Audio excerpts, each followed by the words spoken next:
দেখাবো Microsoft office ওয়ার্ডে passport সাইজের ফটো কিভাবে বানাবো। সর্বপ্রথম আমরা ইনসার্টে ক্লিক করব। ইনসার্টে ক্লিক করার পরে পিকচারে আসব। পিকচারে আসার পরে আমরা দিস ডিভাইসে আসলাম। তারপর যে কোনো একটা ছবি আমরা চয়েস করব। তারপরে ইনসার্টে ক্লিক করব। তারপর দেখো আমরা স্ক্রপে ক্লিক করব। স্ক্রপ করার পরে আমরা নির্দিষ্ট পরিমাণে পাসপোর্ট সাইজের ফটোটা আমরা সাইজ করে নেব। সাইজ করার পরে আমাদের এখানে উইথ এবং হাইট, আমাদের হাইট আছে 4.16 করব, আর উইথ রয়েছে আমাদের 3.05 করার পরে আমরা এন্টার দিয়ে দেব। তারপর আমরা টেক্সট র্যাপিংয়ে ক্লিক করব।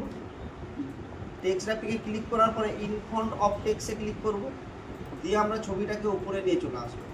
উপরে নিয়ে আসার পরে কন্ট্রোল+শিফট বাটন ক্লিক করে আমরা ছবিটাকে কপি করে নিই। এইভাবে আমরা সম্পূর্ণ একটা লাইন কপি করে নেওয়ার পর আবার পুনরায় কন্ট্রোল+শিফট বাটন ক্লিক করে প্রতিটা ছবিতে আমরা ক্লিক করব।